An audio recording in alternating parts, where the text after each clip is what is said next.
அதே போல யோபுவினுடைய வாழ்க்கையிலும் சோர்வு வந்தது. ஹல்லேலூயா.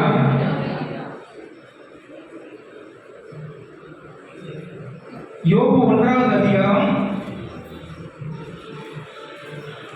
1லிருந்து 3 வரைக்கும் படிப்போம். தேசத்திலே யோபு என்னும் பெயர் கொண்ட ஒரு மனுஷன் இருந்தான். அந்த மனுஷன் உத்தமனும் சன்மார்க்கனும் தேவனுக்கு பயந்து பொல்லாப்புக்கு விலகுனவனுமாய் இருந்தான். அவனுக்கு 7 குமாரரும் 3 குமாரத்திகளும் பிறந்தார்கள். அவனுக்கு 7000 ஆடுகளும் 3000 ஒட்டகங்களும் 500 ஏர் மாடுகளும் 500 கழுதைகளும் ஆகிய மிருக ஜீவன்கள் இருந்ததுமன்றி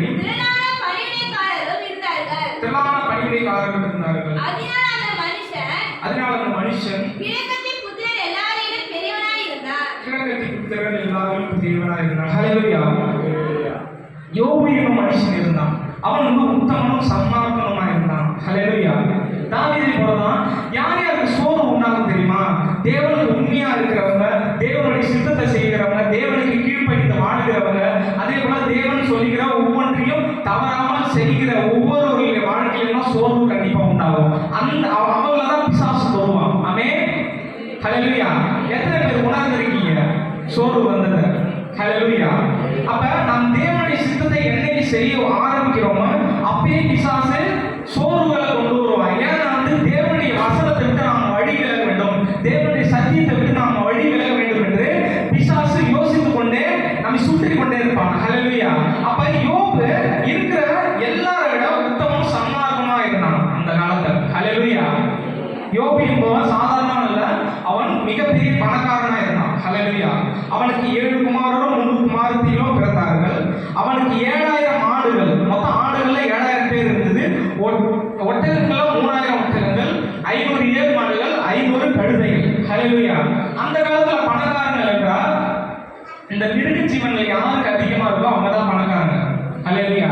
இந்த காலத்துல சொத்துக்களை செய்து வச்சிருப்பாங்க, பணம் வச்சிருப்பாங்க, கவர்மெண்ட் போஸ்டிங்ல இருப்பாங்க, இவங்க தான் பணக்காரன்னு சொல்லுவாங்க. ஆனா அந்த காலத்துல யார் யார்கிட்ட மிருக ஜீவன்கள் அதிகமா இருக்கும், ஆடுகள், மாடுகள், கழுதைகள், ஒட்டகங்கள், இப்ப இது அதிகமா இருந்தாதான் ஒருத்தவங்கிட்ட இது இப்ப எல்லாம் அதிகமா இருந்தா இவன் தான் பணக்காரன். அந்த ஏரியாவிலே, அந்த மாவட்டத்திலே, அந்த அந்த தேசத்திலே அவன் தான் பணக்காரன் அப்படின்ட்டு அவங்க அந்த காலத்துல. அப்ப யோபும் மிகப்பெரிய பணக்காரனா இருந்தான். பணக்காரனா இருந்த போது அவன் உத்தமனா இருந்தான், சன்மார்க்கனா இருந்தான். ஹல்லேலூயா.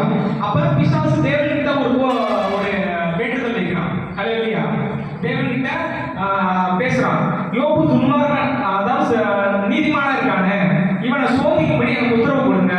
நான் இவனுடைய மிருக ஜீவன்களை, இவனுடைய உடலை டச் பண்ணி ஏதாவது ஒரு வியாதிய இல்ல அவனுடைய மிருக ஜீவன்களை அழித்து போட்டா அவன் உங்களை தூஷிப்பான், அவன் உங்களை எதிர்ப்பான், கண்டிப்பா அவன் உங்களுடைய நாமத்தை தூஷிப்பான், வேணா பாருங்களேன், செக் பண்ணி பாருங்களான்ட்டு சாத்தா தேவன்கிட்ட சவால் விடுறான். ஹல்லேலூயா.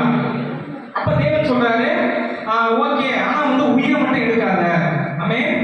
உயிர் மேல மட்டும் உனக்கு அதிகாரம் கிடையாது, மற்ற எல்லா விஷயம் செய்யணும்னு சொன்ன உடனே சாத்தான் அப்பதான் யோபுடைய வாழ்க்கையில ஒரு போராட்டத்தை கொண்டு வருகிறான். ஹல்லேலூயா.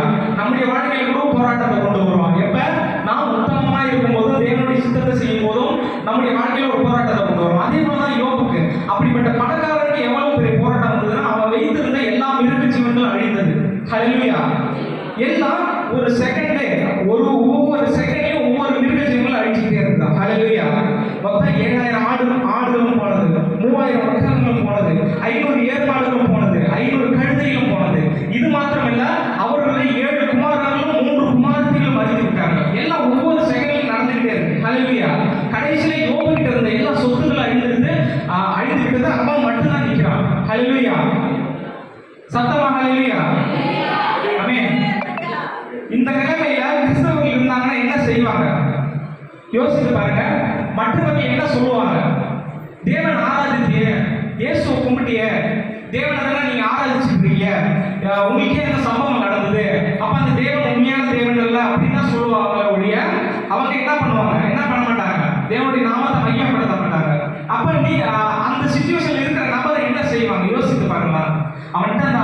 ஐஸ்வர்யம் எல்லாமே பெற்று அவன் மட்டும் வெறுமையா நிக்கிறான்னா நான் எதுக்கு தேவனை கும்பிடுறேன் அப்படிதானே யோசனை வரும். தேவன் உண்மையான கடவுள் கிடையாது அப்படின்ட்டு சில பேர் மறுதளிச்சுவாங்க. ஹல்லேலூயா. ஆனா அந்த யோபு என்ன செய்தார்? தேவனை மறுதளிக்கவில்லை, தேவனை தூஷிக்கவும் இல்லை. ஹல்லேலூயா.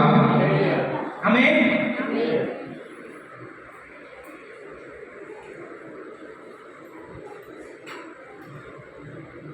யோபு 2வது அதிகாரம் 10வது வசனத்தை பாருங்க.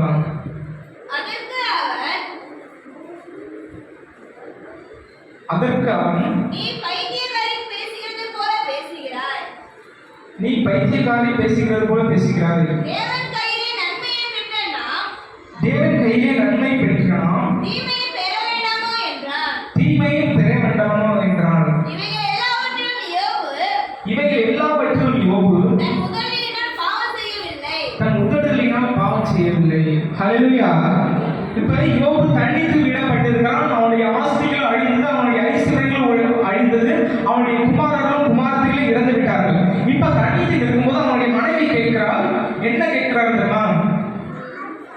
அப்பொழுது அவன் மனைவி நீ இன்னும் உம்முடைய உத்தமத்திலே உறுதியாய் நிற்கிறோ தேவனை தூஷித்து ஜீவனை விடும் என்றார். ஹல்லேலூயா. நீங்க எதுக்கு இன்னும் உங்களுடைய உத்தம